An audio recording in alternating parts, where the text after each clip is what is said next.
ngana kota kashona bosi ezalai ba carton mo wanda otambola na ngolo le peuple gagne toujours mukolo to vanda ne to lia chaka madesu na kanko kulu na mona ke na carton wana na tangi yango na yaka na bandi ko bwa ka slogan mo wa na kati ya permanence ba banda o comprendre na mto wana na nos succès na ba matinée politique ngana zo ganga le peuple gagne toujours na santaka ne loko wana ya laka foi c'est-à-dire à tout salinde ni peuple à l'ombaraka. Na minute remerciement n'engaille pas Kabila. Et ça vaut mieux tard que jamais Kabila comprendre des peuples d'Azala. Kabila ou bien président honoraire. Bon, Kabila ou président honoraire et lobby nango le côté biso to benga Félix Fachi. Bon, le premier ali que nazolo le président sortant Kabila. À comprendre que ça ne servait à rien à Rolanda, petit Hitler, au Bawanda Kolingara, Bango ba gagner peuple à souffrir. À mon intérêt à famille nae, que banane mi balé, il fallait bakola na bango bien batambola. Au moni le romoro nakati ya palais de la nation. L'air na moni ba oto banda ko benga tozalaki ba tome jeri biso na bango. Ba moura, ba force républicaine. L'air na moni bango et puis que na Nathalie bango na sepeli pour nani bamoura bakotika lawa olie bakoma ba fazer le quoi bato d'espère Mobutu bango bakotika mais to changer bango kaka mentalité ya robetaka masasi pamba te problème eza que tozane sengo mingi ya pouvoir nazo lancer appel na ba congolais nyoso ba libanda kanga valise zonga Congo poto tonga mboka. Dans la minute bolanda na bino bakatumbi o bazambe ya te bambemba bolanda na bino bangote nazolo banangwanda ba implantaka parti na réseaux sociaux te zonga boketu zonga lukabar mo banda ba répétition mais boketu afinga efachi biso nde eza boye toza batu ya ba règlement de quantité ye afingi lobi pe koko nyanga loba ke facha tangate mais ayako loba ke zalaki na oka propagande to comprendre facha za mokonzi ngakutu bafinga ba bibemba mama nange pa batu misu ya ngwanda mais na minito to limbisi batu tu bozonga Congo poto tonga mboka mais tozolo bande tribalisme oyo ba fayulu des fois otangi ete des fois aza citoyen neti ba citoyen tout aza na kati ya diaspora likambu to oloba tribalisme ba fayulu ba nango il faut toter le melango Félix aza mokonzi ya baluba ti nga gardien du temple na olobango na kotikaka jamais muluba mo ako mosala trafic d'influence na mboko pe nazo kebisa tous les bateaux bakozala na gouvernement ya Fachi soko sali confusion mbongo aleto commission mbongo no ya poche semble tokobe bana pe na kofundo na justice dans la minute soboye na idée botonga betage lokola bateau ba autobim pouvoir à Fati et ça d'abord le peuple il faut se retrouver.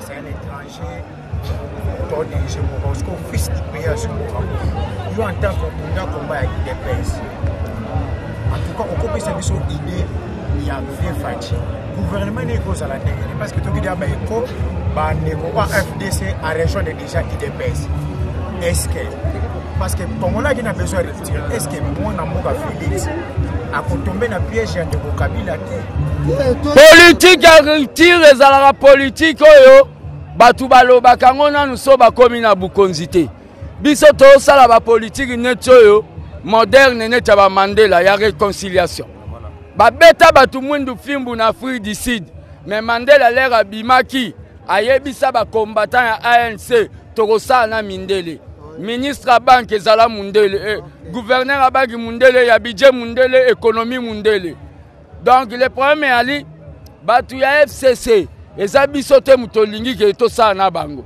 il s'est avéré que na majorité bango nde babimi biso tokoloba te ke tokosala na bino te au moment peuple na bakwen na ye na batendance na pesi bango confiance makambu bango ba yebisa peuple biso toyebi te mais gouvernement tokosala eza na règlement oyo il faut balanda vision ya président soki yo ye na kati wana obandi kotia po de banani wana okutana na base ya boye te le problème ali tozoloba kaka ke batu tuo bazala na Kabila pe bazala miyibi te wana nazo asime yango eloko ezala boye système nde ezala ya kimoyibi soki tanti na yibi te baokefunde pa chef kaneti ya Mukoko Daniel Samba azala ministre mon exemplaire mais bakosela ye makambu po balongola ye toza si biso IDPS toza na onction ya kobongola bato oyo ayibaka akobongwana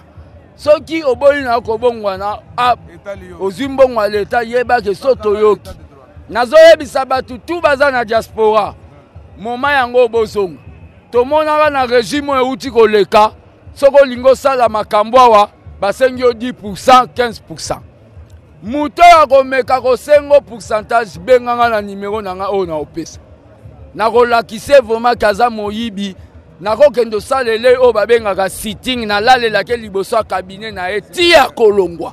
Donc le problème ali biso tozali tozo sepela ngonge koki ebemba Tshisekedi koya mama Marx akokota na douche akosokola mai pe tokundi Tshisekedi.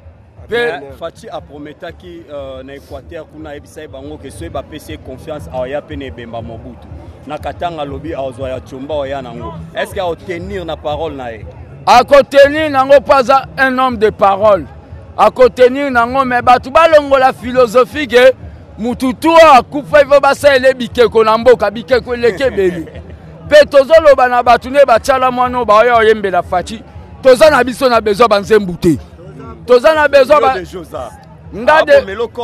nga na yemba nzemba Fachi na senga e pas même $1 na mona ke tobenga bango baboya koya nga mona ke na bina voix na nga mabe wana koyemba kaka le problème ali tolobi régime a Fachi eza ba régime te faut batie ba photo ne partout na kati ya ville non biso toza makambu wana te régime bomona batie ba photo mukonzi partout eza dictature tokolinga Fachi asala bukonzi na ye tozo benga tozo continuer ka kobenga kotandre men na biso na ndeko na so fayu atika kolanda ba invalider benemia démocratie aya akota tosala makambu atika sonye bomaka aya na e atika tribalisme.